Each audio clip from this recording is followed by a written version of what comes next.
Welcome to another episode of the Read Pile. Today I'm taking a look at Whiteout and Whiteout Melt, both with writing by Greg Rucka, art by Steve Lieber, and this cover is not Lieber's. The first series had fantastic art by a number of well-known artists, as seen there. So what this is this here is Carrie Stetko. She's a U.S. Marshal working in Antarctica, and this is a murder mystery that happens there, and this is more of an international incident avoidance, fast-paced mission with some politics thrown in. But both of these were produced roughly 25-ish years ago. I'd been meaning to get to both of these. I'd been meaning to reread both of these for quite some time, and they just happened to be shelved next to Goldfish and Jinx. So when I was putting those back on the shelf, I'm like, well, let's pull those off. And hey, look, Winston, ONI books. So I reread these, and I believe originally, so I'd only read them the one time, roughly 20-ish years ago, because I bought these in that time period just after California, where I started making money again, and I started buying a bunch of books. So I believe the first time through, I liked Volume 1 more than Volume 2, and I now believe that I like Volume 2 more than Volume 1. I will get to reasons why. I did mention that the first volume is a murder mystery. There's a dead body that shows up right here. This is page 1. Page 2, dead body. And that's her there. And I think it's... So if that was 2, by like page 6, we've already got this guy trying to falsify evidence. So there's a bit of a conspiracy going on as well. There are a number of people involved with the murder. Mild spoilers. There's also this nice map, which I think comes in handy, and I referenced back to this multiple times. So my I'm going to say problem with this book is there's a bunch of characters, and I'm not great if I just get thrown a bunch of names at me. I sort of need additional things to attach to those names, ideally faces or like jobs or, you know, something. I need additional character information. There is this chart that's on her wall, and we get glimpses of it, but it's not as helpful as I need for the number of characters that are involved in this.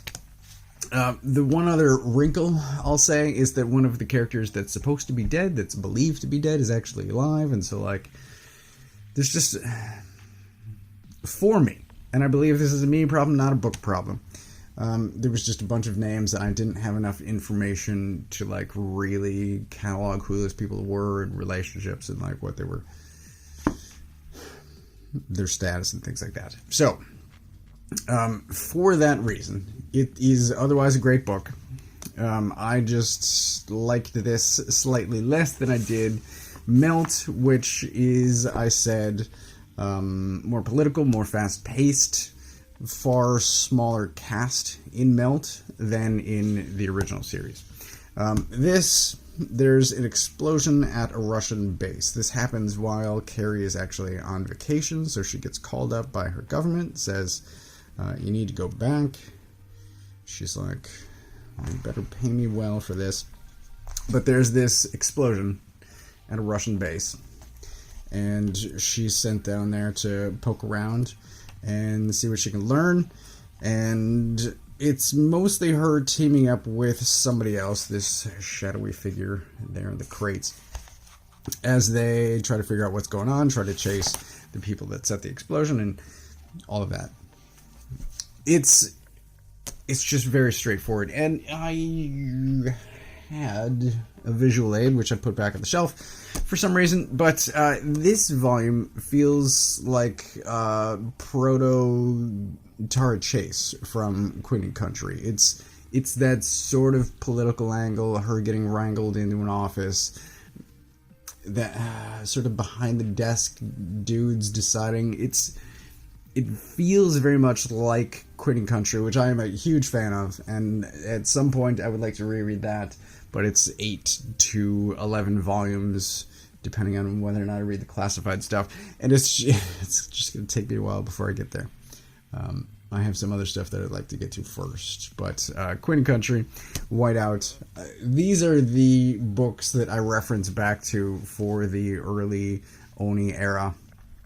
The stuff that I miss, and they both just happen to be written by Greg Rucka, or maybe they not happen to be. Maybe there's a reason.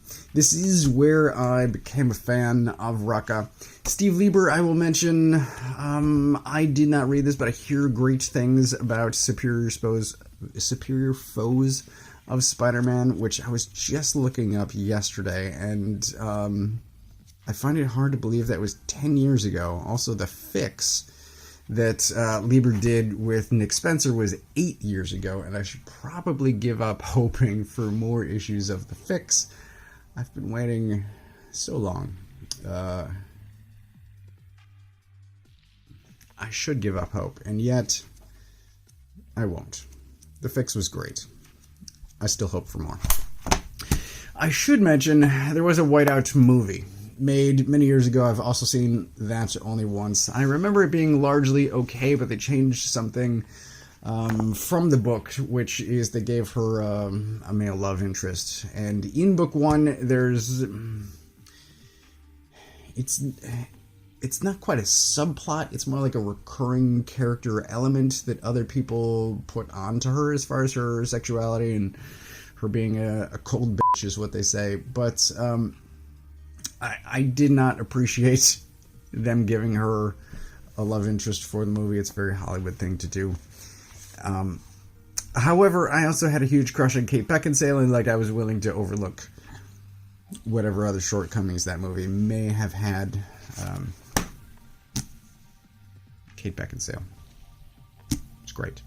Anyway, I recommend both of these. And there were reprintings. I looked this up, and it also happens to be 7 years ago. I thought they were reprinted into a single volume. I could not find evidence of that. If you haven't read these, I do recommend it. It should be... They seemed available on Amazon. That's the best I could say. But if you have not read these, I do recommend it. It should be available to get them. It's really good stuff. And, I mean... Greg Rucka, Steve Lieber, they're known in quantities. Both fantastic artists. I don't know what else to say. I enjoyed them. Being able to revisit them again and them holding up. So that's not always... It's not always what happens, given that just this morning the death of Ultimate Peter Parker went up, and that was a disappointment. It's good whenever I get to reread something that I used to enjoy, and it's still good. This is still great, and recommended.